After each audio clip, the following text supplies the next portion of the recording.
Hello friends, स्वागत है आपका मेरे इस चैनल पे। तो फ्रेंड्स, आज हम बात करने वाले हैं दंड प्रक्रिया संहिता यानी सीआरपीसी की चैप्टर 9 के बारे में, जो काफ़ी ज़्यादा इंपॉर्टेंट है। ठीक है ना। यदि आप एलएलबी कर रहे हैं या फिर किसी भी जुडिशल एग्जाम की तैयारी कर रहे हैं तो इस सबसे ज़्यादा महत्वपूर्ण इसमें ये है चैप्टर 9।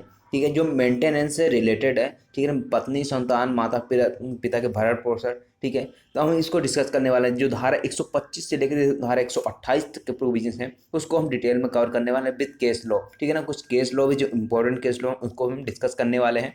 ठीक है, तो बने रहेंगे इन तक हमारे साथ। तो चलिए स्टार्ट करते हैं आज का सेशन। इस वीडियो को लाइक करें, हमारे चैनल को सब्सक्राइब कर बेल आइकन जरूर प्रेस करें हमारी न्यू वीडियो सबसे पहले देखने के लिए। तो यहाँ पर हम बात करें चैप्टर 9 के, तो चैप्टर 9 की हेडिंग भी इम्पोर्टेंट है। ठीक है, ये भी एग्जाम में पूछा जाता है कि चैप्टर 9 किससे रिलेटेड है, वहाँ पे ऑप्शन दे देता है। ठीक है, तो यहाँ पर आप देखेंगे तो पहला है कि पत्नी। ठीक है, उसके बाद है संतान और माता पिता के भरण पोषण के लिए आदेश। अब यहाँ पे मैं स्टेट का अमेंडमेंट नहीं पढ़ा हूँ। ठीक है, जो इम्पोर्टेंट यहाँ पे बेसिक यहाँ पे 125 से लेकर 128 तक है उसको मैं बताने वाला हूँ। ठीक है, तो सेक्शन 125 क्या कहता है आपका कि पत्नी, संतान और माता पिता के भरण पोषण के लिए आदेश। ऐसा आदेश कौन दे सकता है, ये आगे हम पढ़ने वाले हैं। लेकिन अभी भरण पोषण किसके लिए है, कौन मांग सकता है, कौन आवेदन कर सकता है, तो यहाँ पर बताया गया है कि यदि पर्याप्त साधनों वाला कोई व्यक्ति जिसको मेंटेनेंस देने का आदेश देना है कोर्ट को, तो वहाँ पर वो यदि उसके पास पर्याप्त साधन है और मेंटेनेंस नहीं दे रहा है, किसको नहीं दे रहा है, अपनी पत्नी का जो अपना भरण पोषण करने में असमर्थ है। दूसरा आता है कि यदि अपनी धर्मज या अधर्मज अवयस्क संतान का, चाहे विवाहित हो या ना हो, वो अपना भरण पोषण करने में असमर्थ है, तब भी यहाँ पे अब यहाँ पे क्या है, धर्मज और अधर्मज दोनों संतानों की बात की जा रही है। ठीक है, जो लीगल हैं, ठीक है, इलेजिटिमेट हैं, उनको भी क्या है यहाँ पे भरण पोषण प्राप्त करने का हक है। ठीक है, तो चाहे धर्मज संतान हो या फिर अधर्मज संतान हो, उन चाहे वो विवाहित हो या ना हो, इससे कोई फर्क नहीं पड़ता, अपना भरण पोषण करने में असमर्थ हैं तो और उनकी संतान है, तो यहाँ पर वो भी क्या है, हकदार हैं। पर दो चीज़ हो गई, पहले कौन हो गया, पत्नी, और दूसरे संतान। संतान कौन से, या तो धर्मज या अधर्मज। अब तीसरे आते हैं कि अपनी धर्मज या अधर्मज संतान का जो विवाहित पुत्री नहीं है। अब यहाँ पे विवाहित पुत्री नहीं है, जो यदि मान लीजिए डॉटर थी उसकी और उसकी शादी हो गई, तो वहाँ पे उसको भरण पोषण प्राप्त करने का हक नहीं है। ठीक है, तो वहाँ पर क्या है, जो पत्नी उसकी डॉटर है, वो उसके जो हस्बैंड होगा या फिर उसके फैमिली वाले उधर साइड के होंगे, ससुराल वाले, वहाँ पे उनकी मेंटेनेंस मिलेगा वहाँ से। ठीक है, तो अपनी धर्मज या अधर्मज संतान का जिसने वयस्कता प्राप्त कर ली है, यानी कि मेजर हो गए, यहाँ पे क्या है, माइनर थे ऊपर। ठीक है, उसके बाद यहाँ पे वयस्कता प्राप्त कर ली, लेकिन यहाँ पे ऐसी संतान शारीरिक, मानसिक या असामान्यता या क्षति के कारण अपना भरण पोषण करने में असमर्थ है।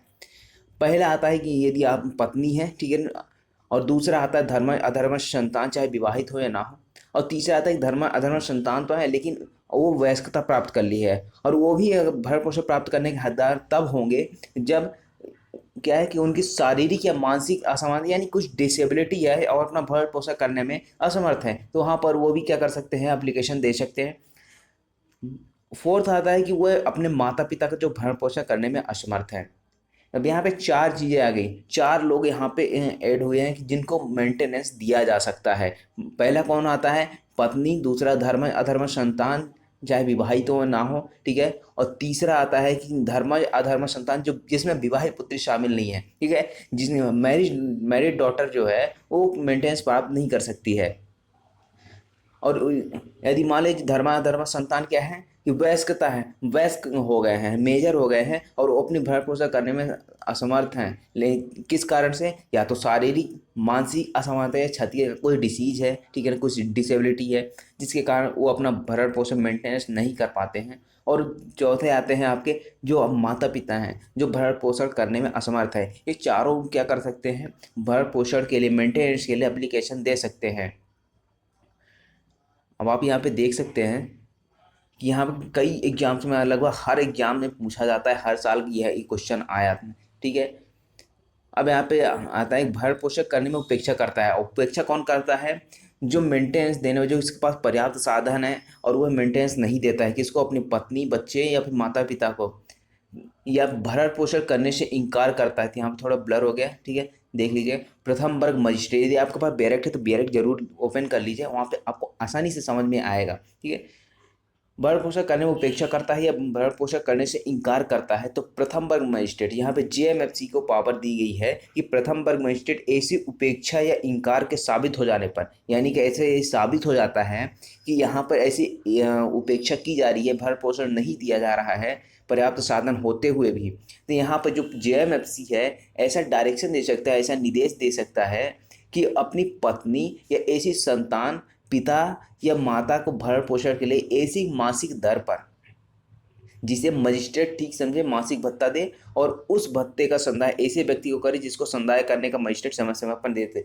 यानी कि मजिस्ट्रेट किसी व्यक्ति को स्पेसिफाइड कर देगा कि इस व्यक्ति को आपको मेंटेनेंस देना है, ठीक है, तो वहाँ पर उस जो पर्याप्त साधन वाला व्यक्ति है उसको मेंटेनेंस देना होगा मासिक, यानी कि हर महीने यहाँ पे मेंटेनेंस दिया जाएगा। अब यहाँ पे पहले ये जो मेंटेनेंस दिया जा रहा है वहाँ पे निश्चित नहीं है कि कितना मेंटेनेंस हो सकता है, ठीक है, मेंटेनेंस कितना भी हो सकता है, परिस्थिति अनुसार जो वहाँ के जो फैक्ट आएंगे उस केस के अकॉर्डिंग वो वहाँ पर मजिस्ट्रेट डिसाइड करेगा। तो यहाँ पावर किसको है, जेएमएफसी को, यानी जुडिशियल मजिस्ट्रेट जो फर्स्ट क्लास है उसको पावर है कि वहाँ पे ऐसी एप्लीकेशन, मेंटेनेंस की एप्लीकेशन फाइल की जाएगी। परंतु मजिस्ट्रेट खंड खा में निर्दिष्ट अवयस्क पुत्री के पिता को निर्देश दे सकता है, यानी कि जो अवयस्क पुत्री है उसके पिता को निर्देश दे सकता है कि वह उस समय तक भत्ता दे जब तक कि वह वयस्क नहीं हो जाती। और यदि मजिस्ट्रेट का समाधान हो जाता है कि ऐसी अवयस्क पुत्री के, यदि वह विवाहित हो तो पति के पास पर्याप्त साधन नहीं, यानी कि यहाँ पे जो विवाहित पुत्री मैंने बोला था मैरिड डॉटर, वहाँ पे तो बता दिया कि जो मैरिड डॉटर है उसको वो हकदार नहीं है, ठीक है ना, उसको मेंटेनेंस नहीं दिया जाएगा। लेकिन यहाँ पे एक बात के रूप में दे दिया है कि वहाँ पे यदि विवाहित पुत्री है, ठीक है, और अवयस्क पुत्री है, अवयस्क थी और उसका विवाह कर दिया गया और उसके पति के पास क्या है, हस्बैंड के पास पर्याप्त साधन नहीं है कि उसका मेंटेनेंस दे सके, ठीक है ना, वहाँ पे उसका भरण पोषण कर सके, तो यहाँ पर उसके जो पिता हैं उसको भी निर्देश दिया जा सकता है कि वहाँ पे उसका मेंटेनेंस करे, और कब तक करे, जब तक कि वह वयस्क नहीं हो जाती है। ये पहला प्रोवाइजो हुआ। अब दूसरा प्रोवाइजो क्या बात करता है कि यह कि मजिस्ट्रेट इस उपधारा के अधीन भरण पोषण के लिए मासिक भत्ते के संबंध में कार्यवाही के लंबित रहने के दौरान ऐसे व्यक्ति को यह निर्देश दे सकता है कि वह अपनी पत्नी या ऐसी संतान, पिता या माता के अंतरिम भरण पोषण के लिए जिससे मजिस्ट्रेट उचित समझे मासिक भत्ता और ऐसी कार्रवाई के व्यय दे और उस व्यक्ति को समझाएगा जिसको ठीक है। नहीं भाई, यहाँ पे क्या है, जो मेंटेनेंस तो देने की बात की ही जा रही है, साथ में क्या है कि एंट्री मेंटेनेंस, यानी कि जो अंतर्वर्ती यहाँ पे भरण पोषण है उसको भी यहाँ पे देने का निर्देश दे सकता है। अब ये जो परंतु है प्रोवाइजो है ये पहले नहीं था, ये 2001 के यहाँ 2001 के अमेंडमेंट के थ्रू यहाँ पे लाया गया था, ठीक है, कि अंतरिम भरण पोषण भी दिया जा सकता है। तो 2001 से पहले यहाँ पे अंतरिम भरण पोषण देने की जो पावर थी वो जेएमएफसी को नहीं थी, ठीक है। तो यहाँ पर जब 2001 में आया वहाँ पर इसको अंतरिम भरण पोषण की भी प्रदान करने का पावर दे दिया गया है, ठीक है ना। अब यहाँ पे क्या होता था, जैसे केस फाइल हुआ, ठीक है, आज अब यहाँ से 2 साल 3 साल 4 साल जैसे केस चल रहे हैं, तो यहाँ पे जो बीच में जो भरण पोषण करने का वो है तो वो अपना जीवन यापन कैसे करेगी, तो वहाँ पर ऐसे व्यक्ति क्या करेंगे, ऐसे व्यक्ति के लिए अंतरिम भरण पोषण की यहाँ पे व्यवस्था की गई है कि जेएमएफसी है उसको ऐसा उचित लगता है तो वहाँ पर ऐसा निर्देश दे सकता है। अब निर्देश किसके लिए, या तो पत्नी के लिए हो सकता है, संतान के लिए हो सकता है, पिता के लिए, माता के लिए, किसी के लिए भी यहाँ पे किया जा सकता है। अब यहाँ पे है कि ये अंतरिम भरण पोषण है इसका जो आवेदन किया जाता है, तो यहाँ पर क्या है कि यहाँ एक प्रोवाइजो और जोड़ा गया कि ये दूसरे परंतकों के अधीन अंतरिम भरण पोषण के लिए मासिक भत्ते और कार्यवाही के व्ययों का कोई आवेदन यथासंभव ऐसे व्यक्ति पर आवेदन की तामील की तारीख 60 दिन के भीतर, यानी कि जो अंतरिम भरण पोषण के लिए जो आवेदन किया जाता है तो उसका जो आवेदन किया जाता है उसकी तामील यानी सूचना देने के बाद जो दूसरी पार्टी जिसको पर्याप्त साधन है, ठीक है ना, जिसके पास और जिसको मेंटेनेंस देना है, तो वहाँ पर उसकी तामील होने के बाद उसकी तहवील की तारीख से 60 दिन के भीतर क्या किया जाएगा, 60 दिन के भीतर वो जो आवेदन है उसका निपटारा का किया जाएगा मजिस्ट्रेट के द्वारा, और वहाँ पे अंतरिम भरण पोषण का आदेश दिया जाएगा यदि मजिस्ट्रेट को उचित लगता है तब। उसके बाद अब यहाँ पे स्पष्टीकरण दिया है। अब स्पष्टीकरण में सबसे ज़्यादा इम्पोर्टेंट इसमें क्या है, पत्नी। यहाँ पे पत्नी के अंतर्गत कौन कौन आता है यहाँ पर ये बताया गया है। तो पत्नी की परिभाषा यहाँ पे बता दी गई। कहीं भी आपसे पूछे कि पत्नी की डेफिनेशन कहाँ है, यहाँ पे आप बता सकते हैं 125 के स्पष्टीकरण, 125(1) के स्पष्टीकरण खामे, ठीक है, यहाँ पे आप बता सकते हैं। तो पत्नी के अंदर कौन कौन आता है, ऐसी स्त्री आती है जिसके पति ने उससे विवाह विच्छेद कर लिया है, यानी कि ऐसी पत्नी भी आती है। मान लीजिए ए और बी, ठीक है ना, ए हस्बैंड था, बी वाइफ थी। अब यहाँ पे इन दोनों का क्या हुआ, डिवोर्स हो गया। अब यहाँ पे जो डिवोर्स हो गया तो फिर भी यहाँ पे इस ए की पत्नी ही कहलाएगी, यहाँ पे इसको ए की पत्नी माना जाएगा। या फिर जिसने अपने पति से विवाह विच्छेद कर लिया है और जिसने पुनर्विवाह नहीं किया, यानी कि बी ने तो इसका विवाह विच्छेद कर लिया, डिवोर्स कर लिया, लेकिन यहाँ पर दूसरे किसी व्यक्ति से विवाहित नहीं है, विवाह नहीं किया है दोबारा, तो यहाँ पर भी यह पत्नी मानी जाएगी, ठीक है। तो यहाँ पर ये पत्नी के अंतर्गत आता है। अब यहाँ पत्नी के अंदर क्या है, जो किसी भी धर्म की हो पत्नी, वो सारे धर्म की आता है। जो आपका शाहबानो बेगम था, ठीक है ना, केस था, उसमें बताया गया था। उसके बाद है नेक्स्ट आता है आपका सबसेक्शन 2।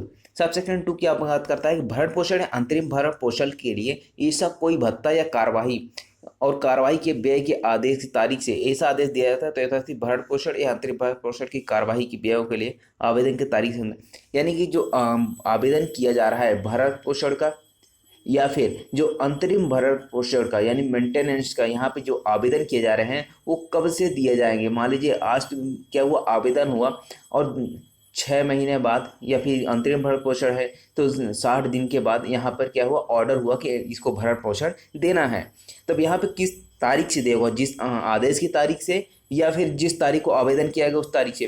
तो यहाँ पर जिस तारीख को आवेदन किया जा रहा है, ठीक है, तो उसी तारीख को उसी तारीख से यहाँ पे मेंटेनेंस दिया जाएगा, चाहे अंतरिम भरण पोषण का आवेदन हो, चाहे यहाँ पे पूरा मेंटेनेंस देने का आदेश आवेदन किया गया हो। जिस तारीख को आवेदन किया गया उसी तारीख से यहाँ पे किया जाएगा। और यही चीज़ बताया गया था एक केस में, रजनेश वर्सेस नेहा के केस में। रजनेश वर्सेस नेहा के केस में ये बताया गया था कि आवेदन की तारीख से ऐसा भरण पोषण या फिर अंतरिम भरण पोषण यहाँ पर दिया जाएगा।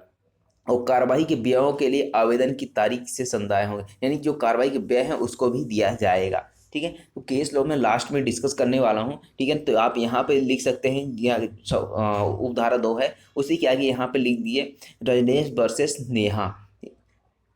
उसके बाद है, इसके बाद सबसेक्शन 3। सबसेक्शन 3 क्या बात करता है, यदि कोई व्यक्ति जिसे आदेश दिया गया है उसे आदेश का अनुपालन करने में पर्याप्त कारण के बिना असफल रहता है, यानी कि जो जिस व्यक्ति को आदेश दिया गया है कि आप मेंटेनेंस देंगे किसको, अपने पत्नी, संतान या फिर माता पिता को, और वो क्या करता है, पर्याप्त कारण के बिना, कोई ऐसा रीजन नहीं है, ठीक है ना, उचित रीजन नहीं है, फिर भी वह असफल रहता है मेंटेनेंस देने में, तो उस आदेश के प्रत्येक भंग के लिए ऐसा कोई मजिस्ट्रेट देय रकम की ऐसी रीत से उद्ग्रहित किया जाने के लिए वारंट जारी कर सकता है।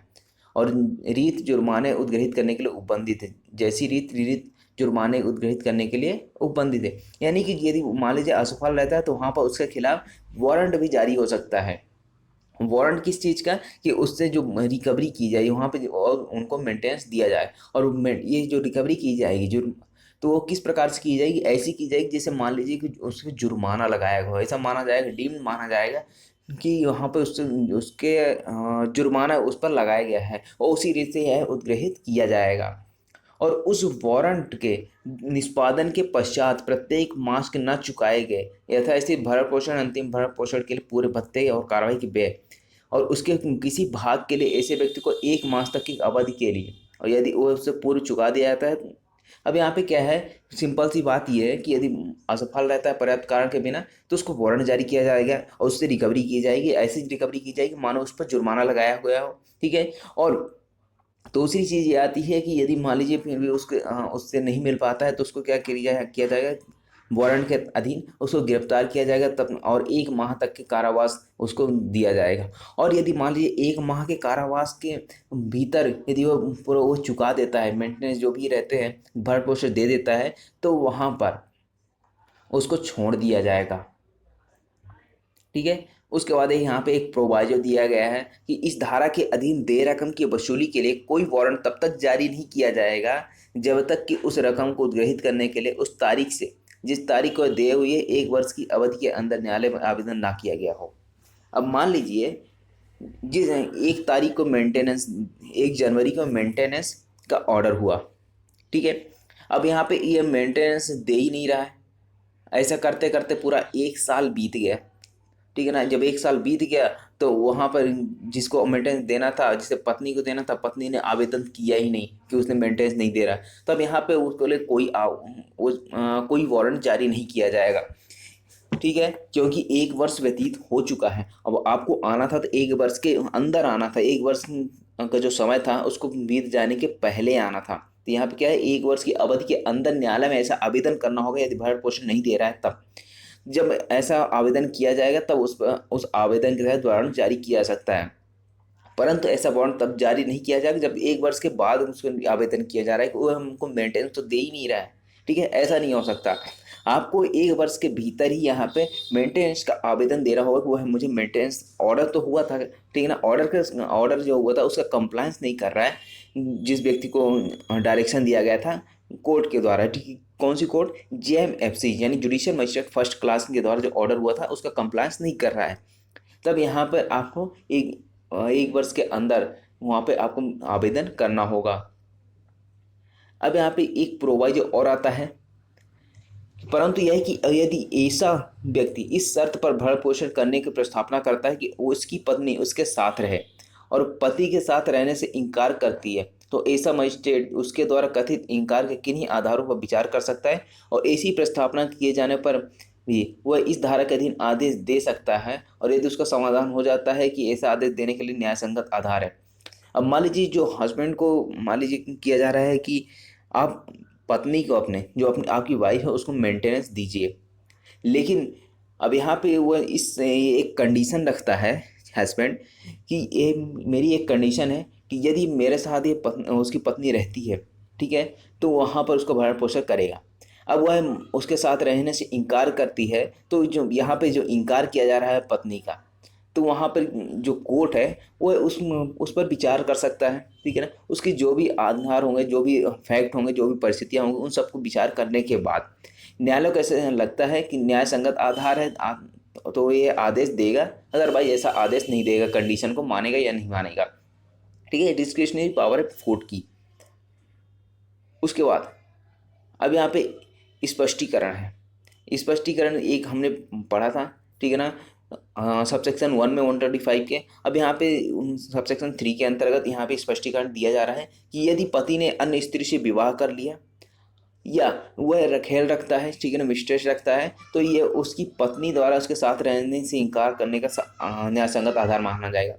अब यहाँ पे क्या है, जो पत्नी है इनकार कर रही है उसके साथ रहने से, अपने हस्बैंड के साथ रहने से, और क्यों इनकार कर रही है कि हो सकता है जो उसका हस्बैंड है वो किसी अन्य स्त्री से विवाह कर लिया हो, ठीक है, या फिर उसने कोई रखेल रखा हो या अर्थात मिस्ट्रेस रखा हो, तो वहाँ पर उसकी पत्नी क्या कर सकती है, वो इनकार कर सकती है कि मैं उसके साथ नहीं रहूँगी और उसको मेंटेनेंस चाहिए, ठीक है। यहाँ पे कोर्ट ऑर्डर करेगा क्योंकि ये न्याय संगत आधार माना जाएगा, क्योंकि आपकी एक पत्नी होते हुए आपने दूसरे से विवाह किया या फिर कोई मिस्ट्रेस रखा है, तो यहाँ पर यह साबित हो जाने पर यह न्याय संगत आधार माना जाएगा। और बाद में यहाँ पे देखा जाए तो आपका जो IPC है 494, वहाँ पे द्वितीय विवाह को भी परिभाषित किया गया, वहाँ पे दंडित बनाया गया कि एक से ज़्यादा विवाह करते हैं तो वहाँ पे आपको पनिशमेंट मिलेगी, आपकी पत्नी या पति के जीवित होते हुए दूसरे से विवाह करना।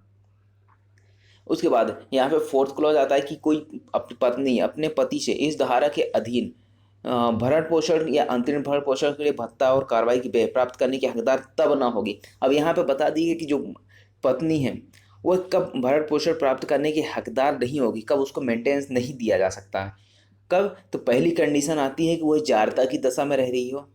जारता यानी कि जो जार का है 497 आप देखेंगे IPC के, तो वहाँ पे बताया गया है। अब उसको क्या है, अनकॉन्स्टिट्यूशनल घोषित किया गया है, बाद में यहाँ पे जारता लिखा हुआ है कि यदि हस्बैंड को ऐसा लगता है कि वो जारता की दशा में रह रही, जार कर्म की दशा में रह रही है, तो वहाँ पर उसको मेंटेनेंस नहीं दिया जाएगा पत्नी को। और दूसरी कंडीशन आती है आपकी कि यदि वह पर्याप्त कारण के बिना अपने पति के साथ रहने से इनकार करती है, यानी कि कोई ऐसा रीजन नहीं है, फिर भी वह पति के साथ रहने से इनकार कर देती है, तब भी इसको मेंटेनेंस नहीं दिया जाएगा।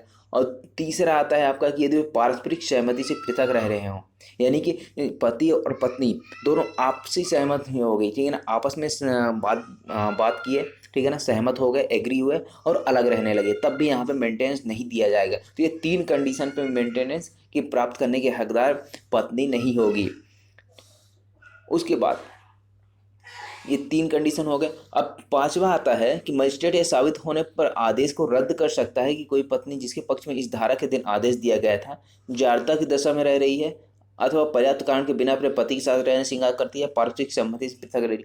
अब मान लीजिए मेंटेनेंस का ऑर्डर तो हो गया, ठीक है, कि पति जो है अपनी पत्नी को मेंटेनेंस देगा, लेकिन यहाँ पर क्या है कि यदि बाद में ऐसा साबित हो जाता है कि जो पत्नी है वो जारता की दशा में रह रही है, पर्याप्त कारण के बिना अपने पति के साथ रहने से इंकार करती है, या फिर आप पारस्परिक सहमति से पृथक रह रहे हैं, ये 3 चीज़ें जो साबित हो जाती है, जो हमने क्लॉज 4 में पढ़ा था, यानी उपधारा 4 में पढ़ा था, वो तीनों कंडीशन यदि साबित हो जाती है तो यहाँ पे मजिस्ट्रेट ने जो आदेश दिया है मेंटेनेंस का वह भी क्या है, समाप्त हो जाएगा, उसको भी रद्द किया जा सकता है मजिस्ट्रेट के द्वारा। उसके बाद ये स्टेट अमेंडमेंट्स हैं, इसको हम पढ़ने वाले हैं, ठीक है। उसके बाद है क्लॉज 6, यहाँ पर ये आपका स्टेट अमेंडमेंट है, यूपी का स्टेट अमेंडमेंट था, ठीक है। अब यहाँ पे 126 आता है आपका। 126 में क्या बताया गया है कि प्रक्रिया, अब यहाँ पे सबसे पहले हम इसके पहले 126 पढ़े, हम केस लॉ डिस्कस कर लेते हैं, क्योंकि 125 से रिलेटेड ही एक पूरे केस लॉ हैं, उसको हम डिस्कस करने वाले हैं, ठीक है। तो सबसे पहले हम यहाँ पर हम बात करें तो ये जो केस है पूरे 125 सीआरपीसी से ही रिलेटेड है, ठीक है ना। पहला जो केस है आपका रजनेश वर्सेस नेहा, जो मैं पहले ही बता चुका हूँ, जो रजनेश वर्सेस नेहा में ये डिसाइड किया गया था कि जो भरण पोषण है या फिर अंतरिम भरण पोषण है वो कब से दिया जाएगा, तो जो आवेदन की तारीख है उस तारीख से यहाँ पे मेंटेनेंस या अंतरिम मेंटेनेंस दिया जाएगा, ठीक है। उसके बाद दूसरा केस आता है आपका उर्मिला वर्सेस बादशाह वर्सेस उर्मिला बादशाह 2014 SCC 188, ठीक है ना। यहाँ पे इसका पूरा साइटेशन है, आप देख सकते हैं जाके। यहाँ पे बादशाह वर्सेस उर्मिला बादशाह 2014 के केस में यह बोला गया था कि यहाँ पर second wife can not claim maintenance if second wife was aware that such person already married with other women, यानी कि जो दूसरी वाइफ है, जो सेकंड वाइफ है, वो मेंटेनेंस के हकदार नहीं होगी तब जबकि उसे पता था कि जो जिस पुरुष से शादी करने वाली है, विवाह करने वाली है, वो ऑलरेडी किसी अन्य स्त्री से विवाह कर चुका है और वह जो स्त्री है वो जीवित है। तो यहाँ पर उसने जो सेकंड वाइफ है वो मेंटेनेंस क्लेम नहीं कर सकती है, उसमें आवेदन जो किया जाएगा वो खारिज कर दिया जाएगा, ठीक है। तो ये बताया गया था उर्मिला बादशाह वर्सेस उर्मिला बादशाह 2014 केस में।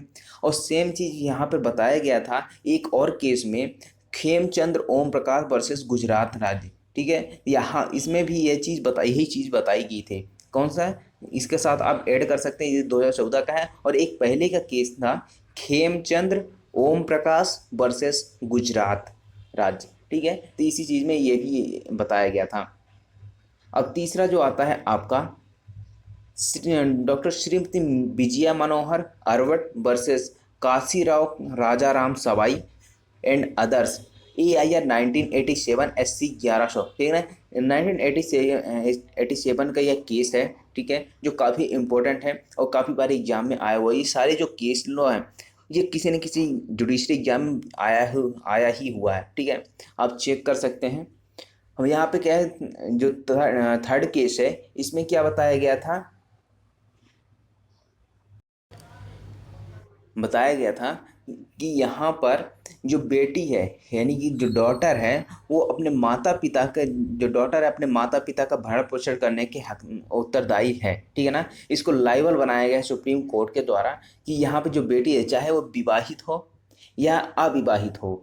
यदि उसके पास पर्याप्त साधन है कि मेंटेनेंस उसको दे सके, अपने माता पिता जो भरण पोषण करने में असमर्थ हैं, तो उनको क्या है मेंटेनेंस देने का भी ऑर्डर किया जा सकता है। किसके द्वारा? जेएमएफसी के द्वारा, जुडिशियल मजिस्ट्रेट फर्स्ट क्लास के द्वारा। यहाँ पे सुप्रीम कोर्ट की गाइडलाइंस के अनुसार यहाँ पे जो बेटी है उसके पास पर्याप्त साधन है, तो वहाँ पे उसको मेंटेनेंस के लिए भी लायबल ठहराया जा सकता है, उसको मेंटेनेंस वो देगी। ठीक है, ये 1987 का केस था। उसके बाद आता है कीर्तिकांत डी वडोरिया वर्सेस गुजरात राज्य, जो 1996 का केस था। इसमें क्या बताया गया था, जो सौतेली माँ है, ठीक है, जो सौतेली माँ है वो भी अपने बेटे से, जो सौतेला बेटा है उसका, उससे भी क्या है मेंटेनेंस क्लेम करने का आवेदन कर सकती है। लेकिन यहाँ पर भी कुछ कंडीशन फुलफिल करनी पड़ती है। लेकिन जो सौतेली माँ है भरण पोषण का दावा तभी कर सकती है यदि वह निसंतान है, अर्थात उसका कोई संतान नहीं है, कोई डॉटर या फिर सन नहीं है, अब या फिर बशर्ते कि वह विधवा हो। अब यहाँ पे जो मेंटेनेंस क्लेम किया जा रहा है सौतेली माँ के द्वारा, वो निसंतान भी है और विधवा भी है, तभी वो मेंटेनेंस क्लेम कर सकती है। या फिर ये सारी चीज़ नहीं है तो यदि वो उसका पति जीवित है, ठीक है, तो वो भरण पोषण करने में वह उसका हस्बैंड जो है असमर्थ है, तब वहाँ पर वो क्या कर सकती है, सौतेली बेटे से वहाँ पे उसकी जो सौतेली माँ है वो क्या कर सकती है, आवेदन कर सकती है कोर्ट में कि उससे मेंटेनेंस दिलाया जाए।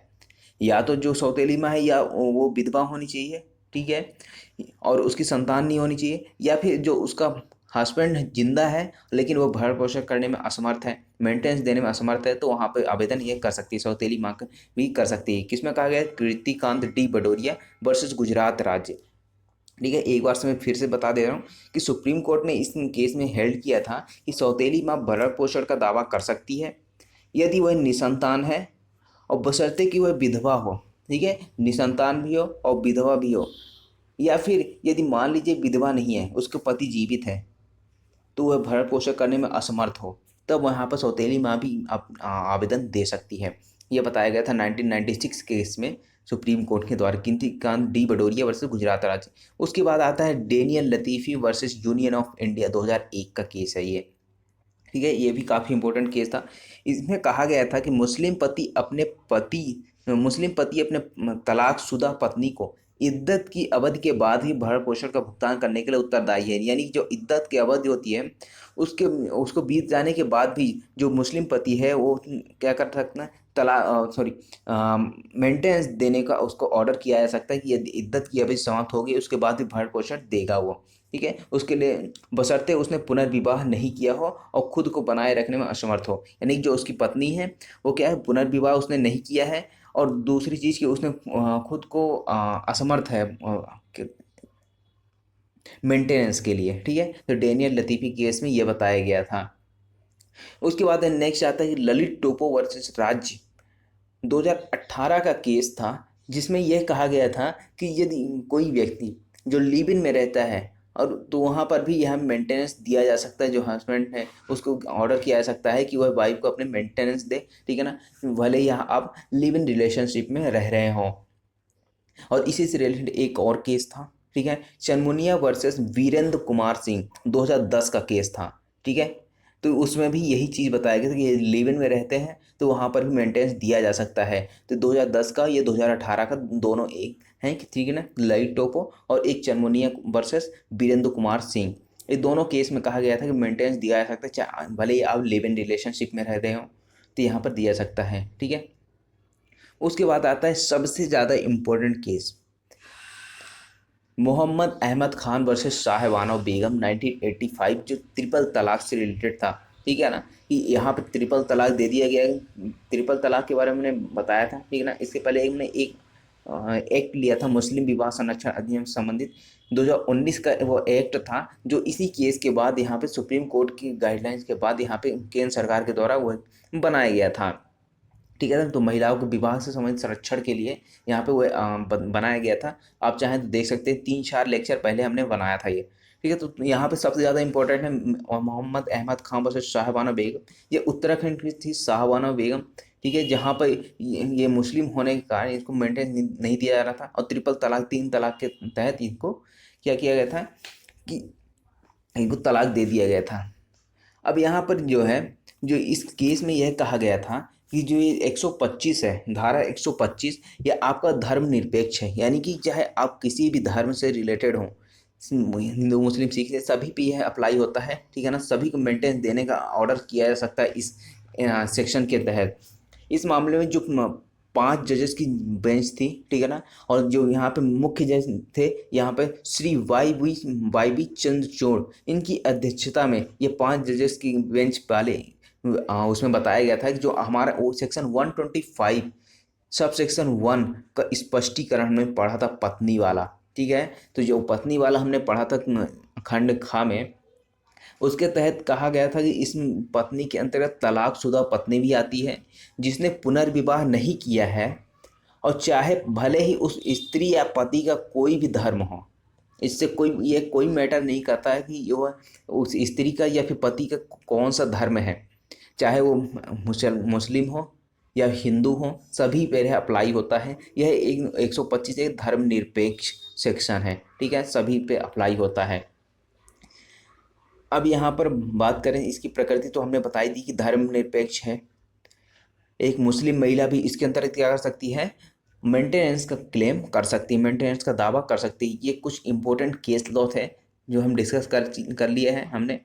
अब यहाँ पे बात करें जो सेक्शन 126 में क्या बात करता है कि वहाँ पर अप्लीकेशन कहाँ पर दी जाएगी, उसकी प्रोसीजर क्या होगा, कैसे एप्लीकेशन दी जाएगी, ये सारी चीज़ें हम पढ़ने वाले हैं, ठीक है।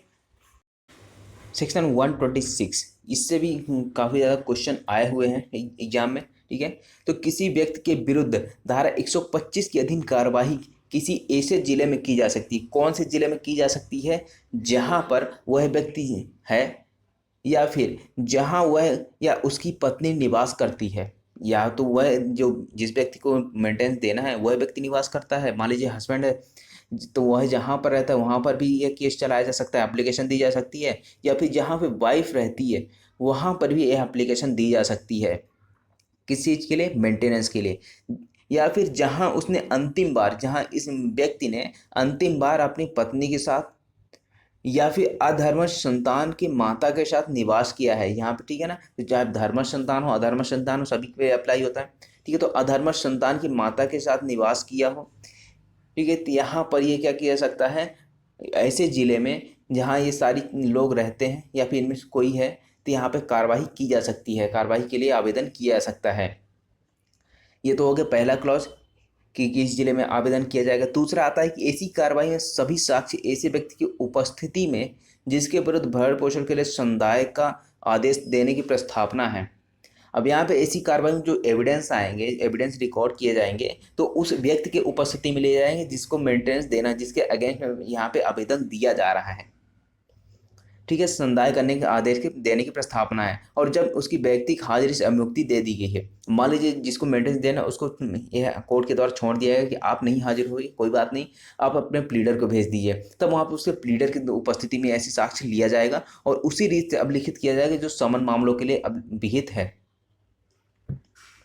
समन मामलों के विचारण की प्रक्रिया कहाँ पर बताई गई है, तो समन मामलों की जो विचारण की प्रक्रिया है वो आपको 251 से लेकर 259 तक में यहाँ पे बताया गया है। और समन मामलों के जो एविडेंस रिकॉर्ड किए जाते हैं तो वो किस प्रकार से किए जाते हैं, 274 में बताया गया कि जो समन मामले हैं उनमें एविडेंस किस प्रकार से रिकॉर्ड किया जाएगा, किस रीति से रिकॉर्ड किया जाएगा, ये आपको बताया गया है 274 में। उसके बाद वारंट मामलों के मजिस्ट्रेट द्वारा है तो वो 275, 276 में यहाँ पे ऐसे बताया गया है। हाई कोर्ट का 283 में बताया गया है, ठीक है। ये सारी चीज़ें यहाँ पे दी है। मेन यहाँ पे क्या है 274, क्योंकि यहाँ पे समन मामले के लिए जो अभिलिखित किया जाएगा जैसी रीति है उसी प्रकार से यहाँ रिकॉर्ड किया जाएगा, तो 274 आप याद रखिएगा, ठीक है।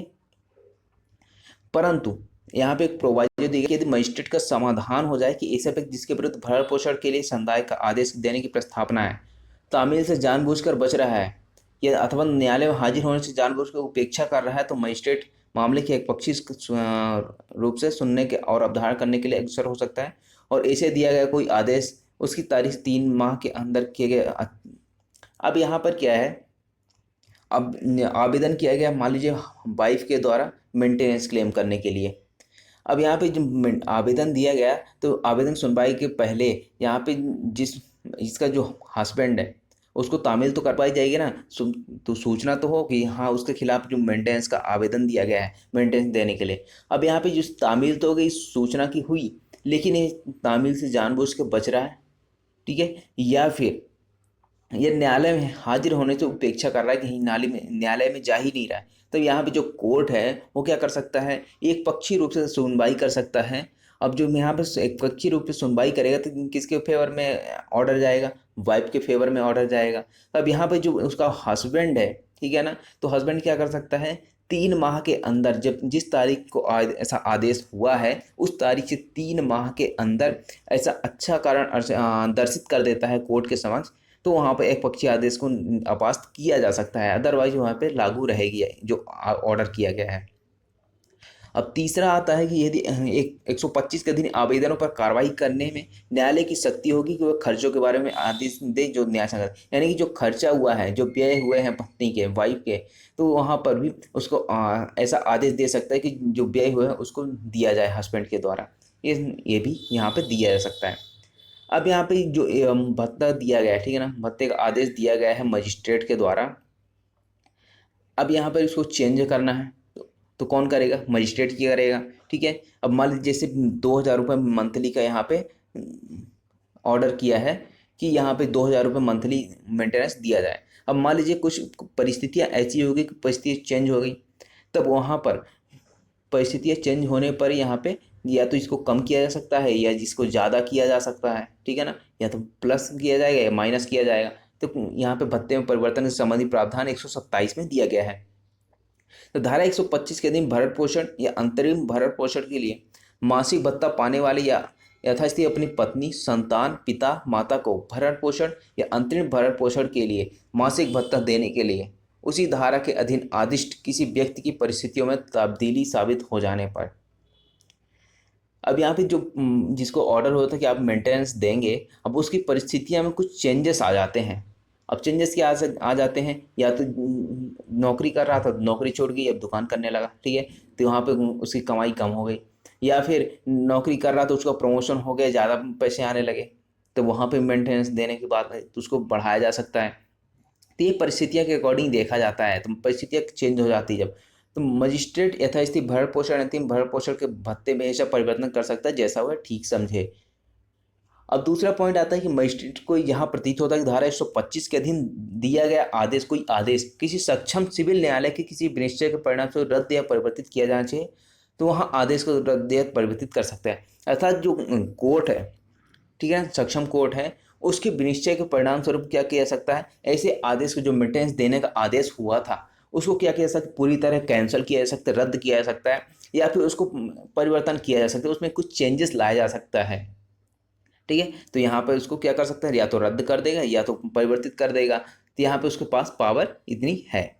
उसके बाद थर्ड क्लॉज आता है आपका, जहाँ धारा 125 के अधीन कोई आदेश ऐसी स्त्री के पक्ष में दिया गया है जिसके पति ने उससे विवाह विच्छेद कर लिया है, या जिसने उसने अपने पति से विवाह विच्छेद प्राप्त कर लिया है, वहाँ यदि मजिस्ट्रेट का समाधान हो जाता है।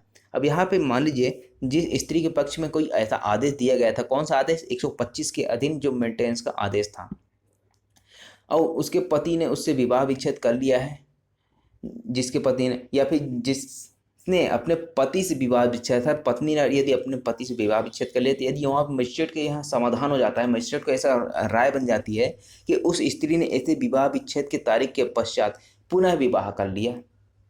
अब मान लीजिए मेंटेनेंस का ऑर्डर हुआ, उसके मेंटेनेंस ऑर्डर होने के बाद जो पत्नी थी उसने क्या किया, पुनर्विवाह कर लिया, तो वहाँ पर ऐसा जो आदेश दिया गया था तो पुनर्विवाह की तारीख से वह रद्द कर देगा। या फिर दूसरा चीज़ आता है कि उस स्त्री के पति ने उससे विवाह विच्छेद कर लिया और उस स्त्री ने उक्त आदेश के पूर्व या पश्चात पूरी धनराशि प्राप्त कर ली जो पक्षकारों को लागू किसी रूढ़िजन स्वीप विधि के अधीन स्व विवाह विच्छेद के अधीन दे थी, तो यह आदेश को क्या करेगा। अब मान लीजिए यहाँ पे पहली चीज़ तो आती है कि पहले हम बताया दिया कि उससे पुनर्विवाह कर लिया। अब पुनर्विवाह करने के बाद वहाँ जिस तारीख को पुनर्विवाह किया है उस तारीख को रद्द कर देगा। या फिर दूसरा आता है कि यदि मान लीजिए जो हस्बैंड था, ठीक है ना, जो हम हाँ, पूरी धनराशि थी, ठीक है, मेंटेनेंस समझ जो धनराशि किसी रूढ़ी या फिर विधि, किसी स्वीय विधि के अनुसार यहाँ पे उसको पूरा एक मुश्त राशि उसको हम वाइफ को दे दी, यानी कि एक साथ पूरी राशि दे दी कि आप ना जाओ भरण पोषण करते रहो, ठीक है ना। तो वहाँ पर भी ऐसा आदेश को उस दशा में जिसमें ऐसी धनराशि ऐसे आदेश के पूर्व दी गई थी, उस आदेश के दिए जाने की तारीख से रद्द कर देगा, यानी कि जो आदेश हुआ था उससे पहले ही दे दिया था, तब वहाँ पर उस आदेश के दिए जाने की तारीख से वो रद्द कर देगा, या फिर किसी अन्य दशा में बाद में इसे दिया गया है, ठीक है, तो जिसके लिए पति द्वारा उस स्त्री को वास्तव में भरण पोषण दिया गया तो समाप्ति की तारीख से रद्द कर देगा, ठीक है, ये हो गया।